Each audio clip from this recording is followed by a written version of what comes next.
మనందరికీ తెలుసు నెల్లూరు జిల్లా గుడ్లూరు మండలం దార్కాన్పాడు విలేజ్ లో తిరుమల శెట్టి లక్ష్మీనాయుడు అన్న వ్యక్తిని అతి దారుణంగా హత్య చేయటం, ఆ ఘటనకు సంబంధించి గౌరవ ముఖ్యమంత్రి గారు స్పందించి ఒక కమిటీని ఏర్పాటు చేసి ఆ సంఘటన జరిగిన పూర్వపరాలు, అదేవిధంగా అక్కడ ఆ కుటుంబ నేపథ్యం అవన్నీ కూడా తెలుసుకుని రమ్మని గౌరవ నన్ను, అదేవిధంగా గౌరవ మంత్రివర్యులు నారాయణ గారిని, అదేవిధంగా లోకల్ ఎమ్మెల్యే ఇంటూ నాగేశ్వరరావు గారిని, అదేవిధంగా జనసేన పార్టీ నుంచి మన తాడేపల్లిగూడెం ఎమ్మెల్యే గారు బొలిశెట్టి శ్రీని గారిని, అదేవిధంగా కొంతమంది బీజేపీ నాయకుల్ని కూడా వెళ్ళమంటం జరిగింది. మేమందరం కూడా అక్కడికి వెళ్ళి ఆ కుటుంబాన్ని పరామర్శించి ఆ కుటుంబ నేపథ్యం అంతా చూసి, అందులో ఆ సంఘటనలో గాయపడ్డ మిగతా ఇద్దరు భార్గవ్, పవన్ ని కూడా గుంటూరు హాస్పిటల్లో అక్కడ కూడా పరామర్శించి వాళ్ళందరితో కూడా మాట్లాడి రావడం జరిగింది. అయితే ఇక్కడ మనం అబ్జర్వ్ చేసుకుంటే ఆ హత్యకి సంబంధించిన వివరాలు మనం అబ్జర్వ్ చేసుకుంటే ఓవరాల్ గా ఇది కేవలం ఒక వ్యక్తిగత వ్యవహారాలు, అదేవిధంగా ఒక ఆర్థిక లావాదేవీల కారణంగానే ఈ హత్య నేపథ్యం కనిపిస్తా ఉంది. ఎందుకంటే ఎవరైతే అక్యూజ్డ్ ఉన్నారో, నిందితుడు ఉన్నాడో అతను హరిశ్చంద్ర ప్రసాద్, అతను అదేవిధంగా లక్ష్మీనాయుడు, తిరుమల శెట్టి లక్ష్మీనాయుడు, అదే వాళ్ళిద్దరూ కూడా చాలా క్లోజ్ ఫ్రెండ్స్. వాళ్ళిద్దరూ కూడా కలిసి వ్యాపారాలు చేసుకునే వ్యక్తులు. వాళ్ళు ఎప్పటి నుంచో ఒకే అసోసియేషన్ లో ఉండే పరిస్థితి. అంటే వాళ్ళిద్దరూ కూడా మంచి స్నేహితులుగా ఉండి వాళ్ళ తాలూకు జీవన విధానాలను ముందుకు సాగిస్తున్న నేపథ్యంలో ఒక ఆర్థిక లావాదేవీ ఏదైతే 2,30,000 రూపాయలు ఏదైతే లక్ష్మీనాయుడికి ఇవ్వాల్సిన అవసరం ఉందో ఆ నేపథ్యంలో, అదేవిధంగా చిన్న చిన్న వ్యక్తిగత కారణాల దృష్ట్యా వాళ్ళిద్దరి మధ్యలో ఒక గొడవ స్టార్ట్ అయింది. ఆ గొడవ తర్వాత కూడా వాళ్ళు వెళ్ళి వార్న్ చేసుకోవడం, ఒకరినొకరు వార్న్ చేసుకోవడం అన్ని కూడా జరిగినాయి. అయితే తర్వాత దీన్ని కొంచెం కక్షపూరితంగా తీసుకున్న అక్యూజ్డ్ నిందితుడు వాళ్ళ మీద ఎలాగైనా కక్ష తీర్చుకోవాలనే ఉద్దేశంతో ఒక ఇంటెన్షనల్ గా వాళ్ళ అన్నదమ్ములతో సైతం ముగ్గురు బైక్ మీద వెళ్తున్న సందర్భంలో వాళ్ళ ముగ్గురిని కూడా హిట్ ఇవ్వడం జరిగింది. అంటే గుద్దడం, అంటే కారుతో గుద్దడం ఒక ఎత్తు అయితే ఆ చంపిన విధానం కూడా చాలా బ్రూటల్ గా చంపిన పరిస్థితి కూడా కనిపించింది. దీని మీద చాలా క్లియర్ గా మనం ఒక్కసారి చూసుకుంటే అంత అతి దారుణంగా హత్య చేసి తర్వాత తప్పించుకోవాలి అనుకోవటం కానీ, లేకపోతే ఇమ్మీడియట్ గా అక్కడ హత్య చేసిన తర్వాత కూడా అక్కడ ఏదో రాడ్ తీసుకొని మిగతా ఇద్దరిని కూడా స్పాట్ లో లక్ష్మీనాయుడు గారు చనిపోయారు. ఆ మిగతా భార్గవ్, పవన్ మీద దాడి చేయటం, అదేవిధంగా ఇందులో ఇన్వాల్వ్మెంట్ ఉందన్నట్టుగా వాళ్ళ ఫాదర్ ని కూడా, ఎవరైతే నిందితుడు ఉన్నాడో నిందితుడి తారీఖు తండ్రిని కూడా ఇందులోని వాళ్ళు చేర్చడం కూడా జరిగింది. ఇమ్మీడియట్ గా నెల్లూరు ఎస్పీ గారు కూడా నిందితుల్ని పట్టుకొని రిమాండ్ కూడా పంపించడం జరిగింది. అదే కాకుండా వాళ్ళ తాలూకా ఆస్తులు కూడా కనుక్కొని ఆస్తులను కూడా జప్తు చేయడం కూడా జరిగింది. జప్తు కూడా సిఫార్సు కూడా చేయడం జరిగింది. అంటే విషయం ఏంటంటే ఇక్కడ ఇమీడియట్ గా పోలీస్ యాక్షన్ తీసుకున్నారు, ఇమీడియట్ గా పోలీస్ కూడా రిమాండ్ కి పంపించారు. ఎక్కడా కూడా ఎటువంటి ఇబ్బంది లేకుండా చూసుకున్నారు. అదేవిధంగా కంపల్సరీగా ఆ కుటుంబం ఏదైతే ఉందో ఆ కుటుంబాన్ని కూడా మనం హక్కును చేర్చుకోవాల్సిన అవసరం ఉంది. అది ఎందుకంటే ఆ భార్య కూడా చాలా చిన్నపిల్ల, ఆ అమ్మాయికి ఇద్దరు పిల్లలు, ఆడబిడ్డలు, ఒకరు 1 సంవత్సరం ఆడబిడ్డ, ఇంకొకరు 4 సంవత్సరాల ఆడబిడ్డ. వాళ్ళతో పాటు ఎవరైతే గాయపడ్డారో లక్ష్మీనాయుడు తాలూకా సొంత తమ్ముడు పవన్, ఆ అబ్బాయికి యాక్సిడెంట్ తర్వాత, యాక్సిడెంట్ ఇన్ ద సెన్స్ అతను చేసిన యాక్సిడెంట్, ఇంటెన్షనల్ గా చేసిన యాక్సిడెంట్. ఆ యాక్సిడెంట్ తర్వాత అతనికి వెన్నుపూసలో ప్రాబ్లం అయ్యి ప్యారలైజ్ అవ్వడం జరిగింది. తనకి మళ్ళీ ఆపరేషన్ కూడా చేశారు. తను తిరిగి కోలుకోవాలంటే కూడా చాలా టైం పడుతుంది. అదేవిధంగా ఎవరైతే భార్గవ్ ఉన్నారో, చిన్న నాన్న కొడుకు భార్గవ్ ఉన్నారో అతనికి కూడా కాళ్ళు ఫ్రాక్చర్ అయ్యి తను కూడా హాస్పిటల్లో ఉన్నారు. అయితే ఇదంతా జరుగుతున్న నేపథ్యంలో డెఫినెట్ గా కుటుంబాన్ని ఆదుకోవాలని గౌరవ ముఖ్యమంత్రి గారు ఒక కమిటీని ఏర్పాటు చేసి మేము పంపించడం జరిగింది. పంపించిన తర్వాత ఇమీడియట్ గా వాళ్ళందరికీ కూడా న్యాయం చేయాలనే ఉద్దేశంతోనే గౌరవ ముఖ్యమంత్రి గారు చాలా సుదీర్ఘంగా దీని మీద చర్చలు జరిగినాయి. ఎందుకంటే ఒకటి, అంత బ్రూటల్ గా చంపే పరిస్థితి రాకూడదు. ఒకటి అంటే ఇక్కడ 2 నేపథ్యాలు. ఒకటి, నిందితుడికి శిక్ష పడాలి అన్నది ఒక ఆస్పెక్ట్ అయితే, ఎవరైతే బాధితులు ఉన్నారో వాళ్ళకి ప్రభుత్వ పరంగా మనందరం కూడా సహాయ సహకారాలు అందించాలి, వాళ్ళకి కూడా భరోసా ఇవ్వాలి అన్న నేపథ్యం ఒకటి. ఈ రెండిట్లోనే నిందితుడికి శిక్ష పడాలి. నేను అక్కడికి వెళ్ళినప్పుడు కూడా, నేను మంత్రి గారు అందరం కూడా వెళ్ళినప్పుడు కూడా వాళ్ళ భార్య తను ఒకటే కోరుకుంది, నాకు నిందితుడికి శిక్ష పడాలి, ఎట్టి పరిస్థితుల్లోనే నాకు లాంటి పరిస్థితి ఇంకా ఆడదానికి రాకూడదు. అదేవిధంగా చాలా బ్రూటల్ గా చంపారు, అతను ఎట్టి పరిస్థితులను బయటికి రాకూడదు, ఇదే నా కోరికమ్మ, నా పిల్లల్ని ఎలా పెంచుకోవాలో కూడా నాకు అర్థం కావట్లేదు, కొంచెం నాకు సపోర్ట్ చేయండి అన్న ఒకే ఒక పదం ఆ అమ్మాయి కూడా ఉపయోగించింది. దాని నేపథ్యంలోనే ఇమీడియట్ గా దీని మీద చర్చించి ఎవరైతే నిందితుడు ఉన్నాడో నిందితుడికి బెయిల్ రాకుండానే ఎట్టి పరిస్థితుల్లోనూ కూడా శిక్ష పడాలి. దీనికి ఏ రకంగా చేయాలి, పర్టికులర్గా ఇప్పుడు ఫాస్ట్ ట్రాక్ కోర్ట్స్ని దీనికి అప్పగించడం ఈ కేసుని అప్పగించడంతో పాటు ఒక స్పెషల్ పీపీని కూడా ఏర్పాటు చేసి ఈ కేసుని అతి త్వరితగతిన మనకు కన్విక్షన్కి వచ్చేటట్టుగా చేయటానికి ప్రభుత్వ పరంగా అన్ని చర్యలు కూడా తీసుకోమని గౌరవ ముఖ్యమంత్రి గారు ఆదేశాలు ఇవ్వటం జరిగింది. దాని మీద ఈరోజు ఆ పరిస్థితి కూడా మేము ముందుకు తీసుకెళ్తున్నాం. అదేవిధంగా ఇప్పుడు ఆ కుటుంబాలని కూడా మనం ఆదుకోవాలి కాబట్టి ఎవరైతే చిన్న బిడ్డలు ఉన్నారో ఆడబిడ్డలు, ఇద్దరు కూడా ఆడబిడ్డలు, ఆ ఇద్దరు పిల్లలు అదేవిధంగా తల్లి అంటే లక్ష్మీనాయుడు భార్యకి వాళ్ళిద్దరు పిల్లలకి కూడా ముగ్గురికి 3 ఎకరాలు అంటే 2 ఎకరాలు పొలముతో పాటు 5 లక్షలు వాళ్ళకి డబ్బులు కూడా ఇవ్వడానికి ఆర్థిక సహాయం చేయడానికి గవర్నమెంట్ సిద్ధపడింది. ఈ చిన్నపిల్లలు ఎవరైతే ఉన్నారో వాళ్ళిద్దరికి కూడా ఫిక్స్డ్ డిపాజిట్ చేసి వాళ్ళు పెద్ద అయిన తర్వాత ఆఫ్టర్ 18 ఇయర్స్ వాళ్ళు తీసుకునేటట్టుగా కూడా ఫిక్స్డ్ డిపాజిట్ చేయడానికి కూడా గవర్నమెంట్ సిద్ధపడి ఆ ఇద్దరు పిల్లల తాలూకా చదువుకు మొత్తం కూడా గవర్నమెంట్ తీసుకునేటట్టుగా కూడా ఈరోజు నిర్ణయం తీసుకోవడం జరిగింది. గౌరవ ముఖ్యమంత్రి గారు నిర్ణయం తీసుకోవడం జరిగింది.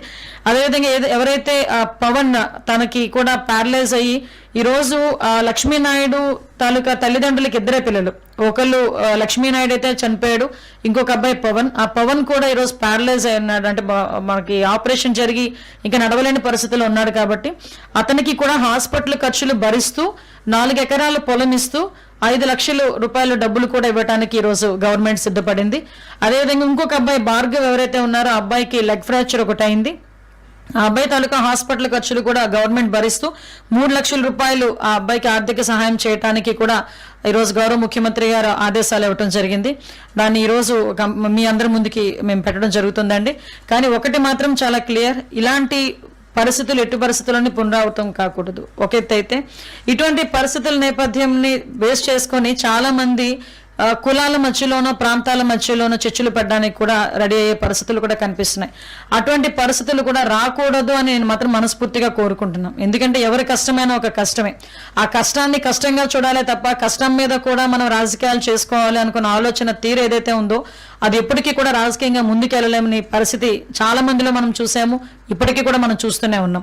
కాబట్టి దీనికి గౌరవ ముఖ్యమంత్రి గారు కూడా చాలా క్లియర్గా ఎటువంటి సంఘటనలు జరిగితే ఎట్టి పరిస్థితులను ఉపేక్షించేది లేదు, కంపల్సరీగా ఫాస్ట్ ట్రాక్ కోర్ట్స్ కానీ స్పెషల్ కోర్ట్స్ కానీ ఏర్పాటు చేసి ఆ నిందితులకి త్వరితగతిన శిక్ష పడేటట్టు చేస్తామని చెప్పి చాలా కఠినంగా వ్యవహరిస్తామని చెప్పి చెప్పడం జరిగింది. ఇదే విషయాన్ని మీ అందరి ముందుకు ఉంచుతున్నాం.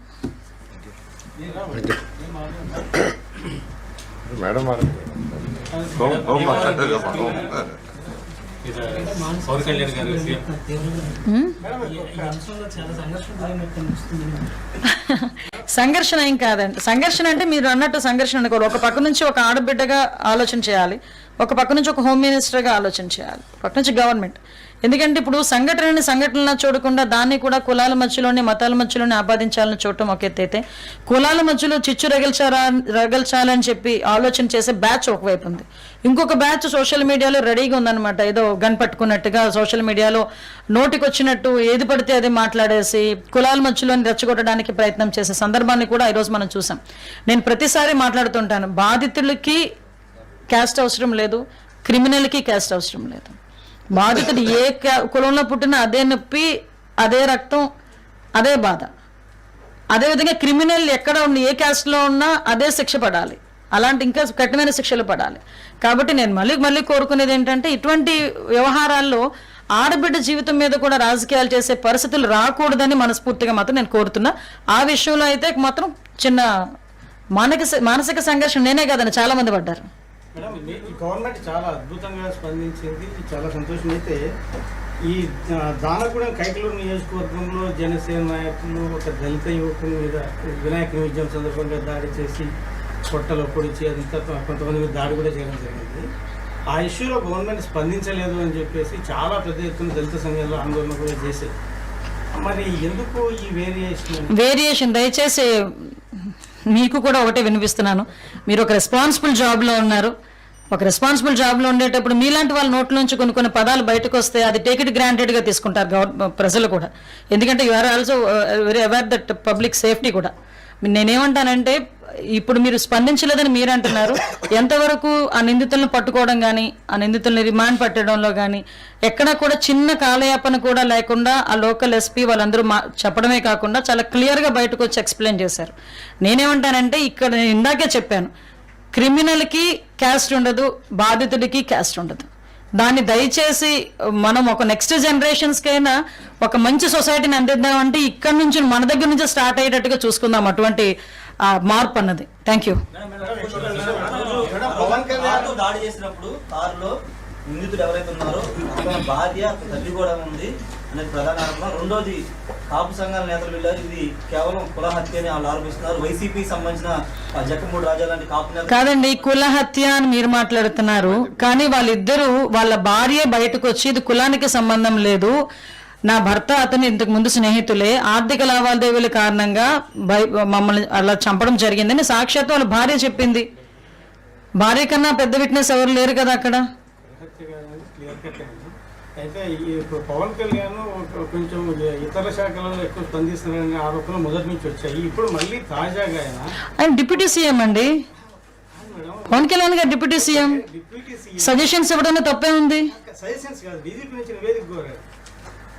ఇప్పుడు ఒకళ్ళు ఏదైనా ఇన్ఫర్మేషన్ వచ్చింది నా దగ్గరికి, ఎవరో ఒకరు వస్తారు, వేరే శాఖ వాళ్ళు వస్తారు, అమ్మ ఇలా అన్యాయం జరిగింది అంటారు, నేను కన్సర్న్ మినిస్టర్కి చెప్తానా చెప్పనా, లేకపోతే కన్సర్న్ మినిస్టర్ తాలూకా ఓఎస్డీకో లేకపోతే సిఎస్ ఎవరో ఒకరికి మేము ప్రిన్సిపల్ సెక్రటరీకి చెప్తామో చెప్పమా. ప్రతిదాన్ని భూతద్దంలో చూడకండి. రాజ్యాంగం ప్రకారం విత్ కోఆర్డినేషన్ జరుగుతుంది. డిపార్ట్మెంట్ మధ్య కోఆర్డినేషన్. విషయం ఏంటంటే ప్రతి విషయాలు కూడా మా వరకు వస్తాయండి, మా వరకు రాకుండా ఏమి ఉండవు.